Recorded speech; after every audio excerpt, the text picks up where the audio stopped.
Good evening, नमस्कार, अस्सलाम वालेकुम। आज हम ऑल इंडिया महिला एम्पावरमेंट पार्टी की सुप्रीमो से हम बातचीत कर रहे हैं और उनसे कुछ तीखे सवाल पूछेंगे। हम देखते हैं उनके पास इस चीज़ का क्या जवाब है। नाजरीन, हम आपको बता दें कि ये हैदराबाद कॉन्स्टिट्यूंसी चार मीनार से इलेक्शन कंटेस्ट करने का इन्होंने डिक्लेरेशन दिया है। अभी नॉमिनेशन फॉर्म दर्ज नहीं किया है, कमों कोई एक दो रोज़ में ये कर लेंगी। उसके बाद हम फिर आपके सामने आएंगे।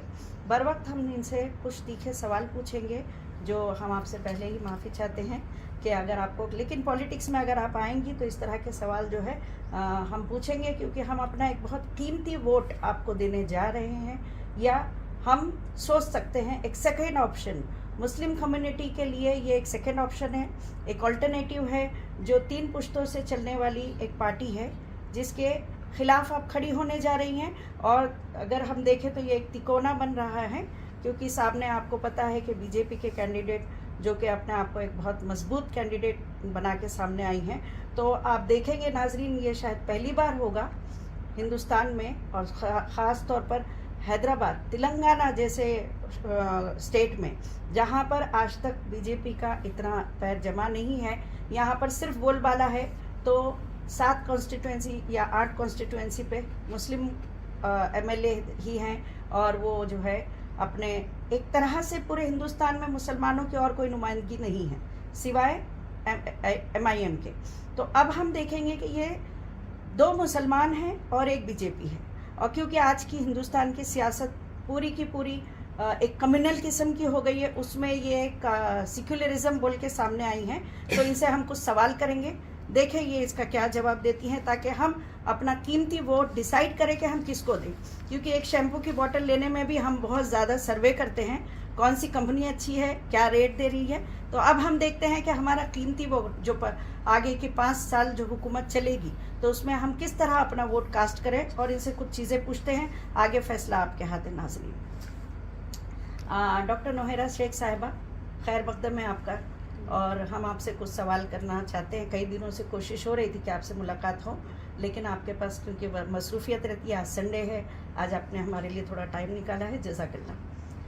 आप मुझे ये बताइए, सबसे पहला सवाल, जो पिछली हुकूमत चली गई जी, हमने ये सुना है कि KCR साहब की, हालांकि उन्होंने जो कुछ किया बहुत अच्छा किया, तेलंगाना जानता है पूरा, फिर उनकी हुकूमत जाने की वजह कहीं ना कहीं आपको माना जाता है, आपको कहा जाता है।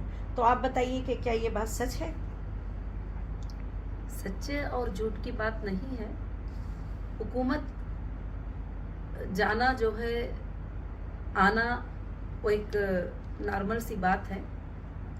मगर KCR साहब का भी क्या है कि वो कॉन्फिडेंस हो गया था कि मुझे यहाँ से अब कोई भी हटा नहीं सकते, मैं ही तेलंगाना का बड़ा हूँ और तेलंगाना और आंध्रा के डिबेट करने में मेरा जीत रही। और उस वजह से उन्होंने जो कांग्रेस गवर्नमेंट को जो वादा किया था वो तक भी तोड़कर जो है बिपर गए थे। मगर उसके बाद उनका जो एक वोर कॉन्फिडेंस था कि तेलंगाना में मैं ही रहूँगा, तेलंगाना में मैं ही रहूँगा। तो लोग कहते हैं कि आपने 49 सीट कंटेस्ट करे और उनके 35 सीट जो चले गए, वहाँ पर आपके लोगों ने जो है वोट लेकर जो है हरा दिए। इस तरह के बातें लोग तो करते हैं, मगर हमने किसी को हराने और जीतने की नीयत से नहीं किया था। और लोग काफ़ी ये सवाल भी कर रहे थे कि जब उनकी हुकूमत थी तो तुम्हारे साथ बहुत ही ज़्यादा जुल्म किया गया। तो जाहिर से बात है कि सब लोग देख रहे थे कि अक्टूबर 10 को मैं सोमाजीगुड़ा प्रेस कॉन्फ्रेंस में कॉन्फ्रेंस करती हूँ कि मैं 2018 का इलेक्शन कंटेस्ट करने वाली हूँ, 119 सीट्स पे इलेक्शन करने वाली हूँ, तो 14 को मैं अरेस्ट हो जाती हूँ। तो इसमें KCR साहब का भी हाथ था और MIM के असदुद्दीन साहब का भी हाथ था। दोनों मिलकर मीटिंग करके मुझे अरेस्ट कर दिए थे। मगर अल्लाह का बहुत बड़ा एहसान है कि मैं बहुत अच्छे तरीके से जीत कर हाई कोर्ट और सुप्रीम कोर्ट से इस बार के इलेक्शन में जो है मैं सामने हूँ। और ख़ासकर से मैं हैदराबाद इलेक्शन कंटेस्ट करना चाह रही हूँ और काफ़ी मुकामात पे इंडिया के अलग अलग जगह पर हमारे कैंडिडेट जो है खड़े हो रहे हैं। और ये हमारी शुरुआत है, मुझे नहीं मालूम कि हम कब जीतेंगे, कितना जीतेंगे, मगर अगर पब्लिक मौका देगी तो ज़रूर हम उनके अच्छे खिदमत करने की कोशिश ज़रूर करेंगे। शेख साहिबा ये बताइए कि हमारे नाजरीन क्या फिर ये समझे, क्योंकि आपके बहुत सारे हमने वीडियोस जो है वो फॉलो किए हैं और ख़ुसूसन ये जब आप इलेक्शन का डिक्लेयर की हैं तो हमारी और हमारे नाजरीन की बहुत पैनी नज़र आपके ऊपर है। तो ये बताइए कि क्या हम ये समझे, हमारे नाजरीन ये समझे कि आप अपने कोई पर्सनल वजूहात की वजह से इस इलेक्शन में उतरना चाह रही हैं, तो इससे आवाम को क्या फ़र्क पड़ेगा? आवाम के लिए आप क्या लाई हैं इसमें, क्या आप उसके लिए क्यों उतरना चाहती हैं? जैसे आपने कहा जस्टिस फॉर ह्यूमैनिटी, तो इसमें पूरे ह्यूमैनिटी के लिए आप क्यों उतरना चाह रही हैं? क्या है आपका कॉन्सेप्ट? हाँ, आपने बहुत अच्छा सवाल किया कि इंसान को जब पर्सनल तकलीफ पहुंचती है वो अपने जस्टिस को लेने की कोशिश करता है, तो उसमें मैं भी एक हूँ, एक मजलूम हूँ मैं, जो हैदराबाद से सताई गई हूँ और ख़ास कर से MIM के MP असदुद्दीन ओवैसी साहब से सताई गई हूँ। मैं नहीं सताई गई हूँ, मेरे साथ खड़े होने वाले लाखों मुसलमान सताए गए हैं। मेरे साथ मुझे प्यार करने वाले, मोहब्बत करने वाले लाखों मुसलमानों के आंखों में आंसू आए हुए हैं। कोर्ट्स के सामने, जेल के सामने, हर जगह पर हमारे लोगों ने बहुत ज़्यादा तकलीफ। तो इसमें MIM का हाथ था, ये हर इंसान को मालूम है। जो इसमें जितने भी FIR हुए वो MIM के लोगों ने किया था, और जितने भी YouTube में बैठकर गलत बातों से बदनाम किए वो MIM के लीडर थे। तो कहीं ना कहीं मैं एक जगह पर जो है अपनी इंसाफ के लिए भी लड़ रही हूँ। जब मुझे पता भी चला कि मेरे साथ जब इतनी बड़ी नाइंसाफ़ी होती है तो लोगों के साथ कैसी नाइंसाफ़ी होती होगी, तो मैं सबके लिए इंसाफ के लिए पहले से लड़ने वाली। इस बात को सोचकर मैंने इंसाफ के लिए लड़ी हूँ। मैं आज ही इंसाफ के लिए नहीं, बल्कि जब ये मेरे ऊपर जुल्म करे, मेरे ऊपर झूठा FIR करे, मेरे ऊपर इल्ज़ाम लगाए तरह तरह के, और पार्लियामेंट में खड़ के गलत बातें बोलने लगे, तो मैंने इनके ऊपर 100 करोड़ का मानहानि केस जो है डिस्ट्रिक्ट सिविल कोर्ट में मैंने डाला, और वहां पर पिटीशन अलाउ हुआ। तो फिर जो है मैं वो केस जीत भी गई और 100 करोड़ का केस भी जीत गई, और कि कोर्ट भी मान गई कि बेशक जो है इसकी बर्बादी में, इन लोगों के सताने में, इन लोगों को मुश्किल पहुंचाने में जरूर MIM का हाथ है और MIM के नेताओं का हाथ है। तो लाजिम से बात है कि मैं मेरी इंसाफ भी लेने की कोशिश करूंगी। मेरे साथ जितने लोगों को नाइंसाफी हुई है मैं उनको इंसाफ भी दिलाने की कोशिश करूंगी, और मैं हक के लिए फाइट करने वाली हूं कि मैं जरूर इस पर फाइट करने की कोशिश करूंगी। आपका सवाल मुनासिब था। तो हम ये समझे कि आप जो है नाजरीन के थोड़े वजाहत के लिए कि आप ये कहना चाह रही हैं कि जो आपके जैसे पावरफुल लेडी के साथ अगर एक इस तरह से नाइंसाफ़ी हो सकती है जिसमें पूरे एजेंसीज को इन्वॉल्व किया जा सकता है, तो एक आम आदमी के साथ कितनी तकलीफ होती होगी, ये आपका नज़रिया है या फिर कुछ और इसके पीछे आपका कोई एजेंडा? नहीं, मेरा नज़रिया ये भी है कि जो एक औरत जिन पर ना कभी बुरा बोलती थी, ना कभी गलत बोलती थी, ना कभी मुलाकात की थी, ना कभी कोई इलेक्शन कंटेस्ट की थी, ना कभी वोट मांगने गई थी, ना उनकी सल्तनत में कभी कदम डाली थी, कुछ भी नहीं। कुछ भी ना होने के बावजूद भी इतना बड़ा जुल्म मेरे साथ किया गया। हर एजेंसी को मेरे घर को भेजा गया, टैक्स एजेंसी को, ED को, रेवेन्यू डिपार्टमेंट को, इंटेलिजेंट को, हर जगह जहां जहां पॉसिबल होता गया, नेशनल से इंटरनेशनल तक एजेंसीज को मेरे हाथ में भेजा गया। कहीं भी देखो तो MIM के असदुद्दीन ओवैसी साहब का FIR की कॉपी उनके हाथ में होती थी, एक लेटर उनके हाथ में होता था कि आपको कोई औरत नजर नहीं आई इन्वेस्टिगेशन करने के लिए, आपको कोई और पॉलिटिशियन नजर नहीं आए, तो और सिर्फ एक मुसलमान औरत जो आपके जब मुसलमानों को भलाई पहुंचाना चाहते हैं, मुसलमानों की भलाई करना चाहते हैं, तो एक मुसलमान औरत आपको नजर में आई। वो औरत जो हजारों के मस्जिदें बनाने में कामयाब करने वाली, जो हजारों के मदारिस को साथ देने वाली, जो हजारों के लड़कियों को स्टूडेंट बनाकर पढ़ाई करने वाली, उस औरत के ऊपर हमला करके क्यों आप डर गए थे कि एक मुस्लिम फेस आ रहा है, ये अच्छे काम करने के लिए आ रहा है और बगैर पॉलिटिक्स के जो है सबको फायदा पहुंचा रहा है, तो इसको मैं तबाह कर दूं। और आपने ये सोचा तो जाहिर से बात है कि कोई भी सोचेगी। जो जुल्म मेरे साथ हुआ है वो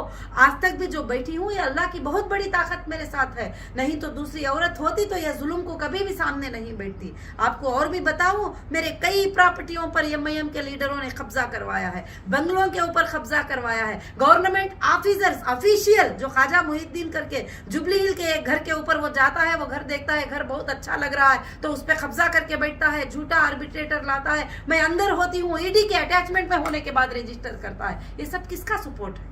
ये सब किसका सपोर्ट है, किसका सपोर्ट लेके काम कर रहे हैं। और वैसे ही आप टोली चौकी की लैंड देखिए, लैंड ग्रापर कहते हैं इनको, तो लैंड ग्रापर क्यों ना कहें। टोली चौकी की जो लैंड थी मेरी, उसके ऊपर लोगों को कब्जा करा दिया, उससे पैसे ले लिया और पैसे वसूल करते जा रहे हैं और पैसे वसूल करते जाते। अब जाकर मैं सुप्रीम कोर्ट पे उसको जीतने के लिए 6 मंथ लग गया कि ये मेरी लैंड है करके प्रूफ कराने के लिए, जो कि 400 करोड़ देकर लैंड को खरीदा गया था, और वो लैंड को मेरी लैंड करके प्रूफ करा लेने के लिए सुप्रीम कोर्ट में 6 मंथ लग गए। तो यहाँ पर ऐसे बहुत सारे जुल्म होते हैं। मेरे पास ऐसे 100 से 200 औरतें, बेटा मेरा 200 स्क्वायर फीट का घर जो है कोई बेच दिया, 200 स्क्वायर यार्ड का घर जो है कोई बेच दिया, 10 लोगों को बेच दिए, 5 लोगों को। ये खास कर से हैदराबाद के एरिया में चलता है। जो टपोरी टाइप के लोग होते हैं, ऐसे काम करते हैं। तो मैं चाहती हूँ कि जुल्मों के खिलाफ आवाज उठाऊं, और ये जो मेरे साथ जुल्म हुए हैं, ऐसे जुल्म कई लोगों के साथ होते हैं, कई बिल्डर के साथ होते हैं। मेरे पास एक भाई आए थे, बैठे थे और एक बोर्ड लगाए थे उनकी लैंड को सेल करने का। और वो बोर्ड लगाने के बाद जो है वो कहते हैं कि उनको जो है MIM के लीडर से फोन गया कि ये लैंड जो है तुम सेल करना चाहोगे। वो बोले नहीं नहीं, इतने प्राइस की मेरी लैंड है, तो सेल करना है, इतने प्राइस में सेल कर दे, अगर सेल ना करे तो ब्लैक बोर्ड लग जाएगा तेरी लैंड में 3 दिन में। तो बोलते हैं 10 साल से फेस कर रहा हूँ कोर्ट में। यानी आपका ये एलिगेशन है, मैं हम अपने नाजरीन को बता दें कि आपने उनके ऊपर कितने एलिगेशन लगाए हैं इस वक्त। जी, पावर का मिसयूज, जी, लैंड ग्रैबिंग, जी, राउडीज्म। मैंने एलिगेशन नहीं लगाया है। आप लोग क्या अगर पहचानेंगे, लोगों को देखेंगे तो रियल है सब मेरे पास प्रूफ के साथ, फोटोज के साथ। जो हीरा ज्वेलर्स जो है 2008 में हमारा जो है अफिया प्लाजा में जो शुरू हुआ था, वहां पर 2011 में एक बंदा आता है, MIM का लीडर, बोलता है दोनों भाइयों के फोटो का बैनर बड़ा लगा देता है और 4 दिन में कब्जा कर लेके वहां हमारे स्टाफ को जाने नहीं देता है। आज भी प्रॉपर्टी हमारे नाम से है, आज भी EC में हमारे नाम से है, सब कुछ हमारे नाम से है, हम वहां नहीं जा सकते। ये जुल्म नहीं है? Very true. अब ये तो आप सब ने देखा नहीं है, काफी लोगों ने देखा नहीं है। चलें, ठीक है। अब हम आगे अपने अगले सवाल की तरफ पहुंचते हैं, और बस हम मुख्तसर में अब 2 सवाल और करेंगे आपसे। एक ये कि आपको ये क्यों लगता है कि वो मुस्लिम कम्युनिटी जिसके जहन में हमेशा से ये है, उनकी समझ है कि औरत और सियासत ये 2 मुख्तलिफ चीज़ें हैं, वो कम्युनिटी और बाकी दूसरे हमारे हमवतन भाई जितने भी हैं, वो कम्युनिटी सिर्फ एक जस्टिस फॉर ह्यूमैनिटी यानी इंसाफ की आवाज़ उठाने पे आपको एक सेकंड ऑप्शन क्यों समझेगी, क्यों आपको वोट कास्ट करेगी? इंशाअल्लाह मुझे लगता है कि हमारी कम्युनिटी मुझे समझेगी, और कहीं ना कहीं वो समझते हैं कि औरत सियासत नहीं कर सकती, औरत सियासत में नहीं आ सकती, मगर ऐसा कुछ नहीं है। अल्लाह ताला दोनों को कुरान मजीद में बराबर का जो है पार्ट बनाया है, बराबर घर चलाने में, सियासत चलाने में, दुनिया चलाने में, सबको बराबर का पार्ट दिया है। और खासकर से MIM के लोगों ने इस फेस को बता दिया है कि देखिए MIM की जितने खानदान भी लड़ाई किए हैं, MLA बने हैं, MP बने, कभी उनके घर के किसी भी औरत को ना एक कॉर्पोरेटर होने के लिए का हक दिया, ना स्टेज पे आके बात करने का हक दिया, ना बताने का हक दिया। तो ये लोगों को बताते हैं कि औरत जो है कुछ भी नहीं कर सकती। इसीलिए पार्लियामेंट में रिजर्वेशन बिल को भी जो है इन्होंने ऑब्जेक्शन लिया कि नहीं, ये पास नहीं होना चाहिए, क्योंकि औरतों को ये जरूरत नहीं है। तो ये कहीं ना कहीं ये इनकी सोच है। मगर कई उलमा ने मुझे फोन करके हिम्मत अफजाई दिए और बोले बेटी अगर तुम खड़ी होती हो तो हम सब तुम्हारे साथ हैं, इन जुल्मों को जरूर हटाओ, इन लैंड ग्रापरों को तुम जरूर हटाओ और इनके ऊपर फाइट करो और उनको इंसाफ के लिए आ जाओ, जो रियलिटी है उसको बाहर लेके आओ। बहुत सारे लोगों का ये रिक्वेस्ट है। चलिए, तब आप जो है ये इलेक्शन कंटेस्ट कर रही हैं, उस पर आपका एजेंडा जो है, खास तौर से आपने कहा कि इंफ्रास्ट्रक्चर डेवलपमेंट नहीं है और हमारे फ्यूचर जनरेशन की ग्रूमिंग के लिए कोई काम वो नहीं कर रहे हैं, उनको जो है आगे बढ़ाने के लिए, उनको एजुकेट करने के लिए कोई काम नहीं कर रहे हैं। ठीक है, हालांकि दूसरी तरफ से ये बात है कि उनके काफ़ी सारे स्कूल्स है, ये है। हालांकि ये भी बात सही है कि सिर्फ अपने स्कूल्स बना लेने से किसी भी कम्युनिटी या किसी भी कॉन्स्टिट्यूएंसी का डेवलपमेंट नहीं होता है। जी, स्कूल्स बना लिए, हॉस्पिटल्स बनाइए, उनके फीसेस भी तो चेक करिए, कौन सी बच्ची को फ्री में पढ़ाई मिल रही है, कौन सी बच्ची को सीट फ्री में मिलती है, कौन सी हॉस्पिटल में फ्री ट्रीटमेंट होता है, कहाँ है वो पूछ लीजिए। वो कमर्शियल है, बिजनेस बना ले रहे हैं वो। जितने मुसलमान उनको चाहते हैं, जितने लोग वहाँ के चाहते हैं, उनका एक बड़ा बिजनेस बनाकर बैठे हुए हैं। तो इसलिए मैं कहती हूँ कि इस बार का कंटेस्ट बहुत बड़ा कंटेस्ट रहेगा और बहुत बड़ी फाइट रहेगी और मेरा ये स्लोगन रहेगा कि अब की बार MIM की हार होगी जरूर और मुसलमानों की भी जीत होगी। वहां पर लोग जीतेंगे जरूर और इंसाफ भी जरूर से जरूर जीतेगी। अल्लाह रब्बुल आलमीन जुल्म की सियासत को बहुत दिन तक नहीं चलाएंगे। जो जुल्म मेरे ऊपर हुआ है 10-12 साल से, वो जुल्म काफी है उनके हारने के लिए और किसी का नहीं। तो वहां के लाखों के लोगों पर क्या जुल्म होता रहेगा और कहां तवज्जो दे रहे हैं बच्चों के स्कूल के ऊपर, कहां तवज्जो हो रही है एजुकेशन के ऊपर, कहां तवज्जो हो रही है रोडों पर रास्तों के ऊपर, कहां तवज्जो हो रही है बीमारों पर, किसी पर कोई तवज्जो नहीं। आप देख रहे थे ना कि साहब जो है जा रहे थे, एक औरत आके बोल रही है कि साहब तुमने पिछले बार इलेक्शन में बोले थे यहाँ पर पानी का पाइप लगाएंगे, फिर भी इलेक्शन आ गया पानी का, तो हाँ हम अगले इलेक्शन में देखेंगे बोलकर भाग रहे थे। तो इस तरह के लोग होते हैं। तो मैं चाहती हूँ कि लोगों को जो है सियासत में आने का फायदा पहुंचाए। तो मेरी ये कोशिश है, मेरी ये सच्ची आवाज है, ये आवाज आती ही रहेगी इंशाअल्लाह। लोग कुछ भी कहे, लोग समझे, अब नहीं तो कुछ दिनों के बाद समझे, जरूर ये सच्ची आवाज चलती रहेगी। मैडम, पूरी दुनिया आज हिंदुस्तान की राजनीति बहुत कुछ जो है सिर्फ मजहब के ऊपर राजनीति हो रही है। इस राजनीति में आप क्या ऐसा लाना चाहती हैं कि जिससे सिर्फ मुसलमान ही नहीं बल्कि हमारे दूसरे दिगर मज़ाहब के लोग भी आपको वोट दें?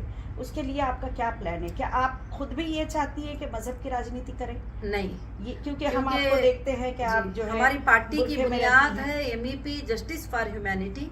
हमारी पार्टी हर इंसान को इंसाफ दिलाएगी। मजहब की बात हमारे घरों में होती है।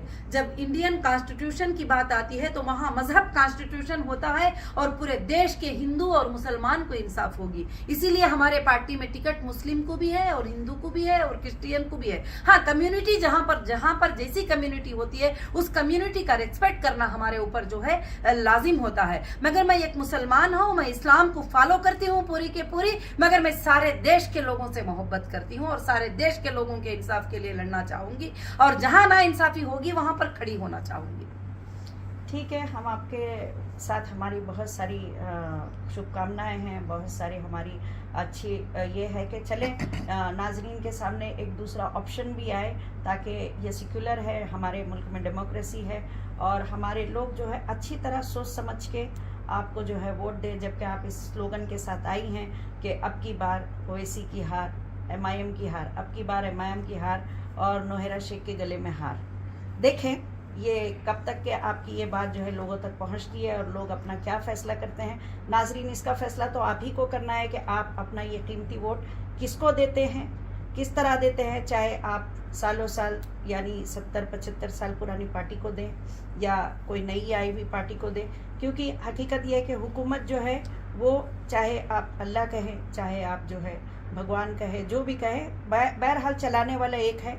वो हुकूमत अपनी उसी को देता है जिसके हाथ में वो अपने बंदों को सेफ पाता है या उनको आजमाता है। तो हम देखेंगे कि इस बार अल्लाह ताला का क्या फ़ैसला होता है।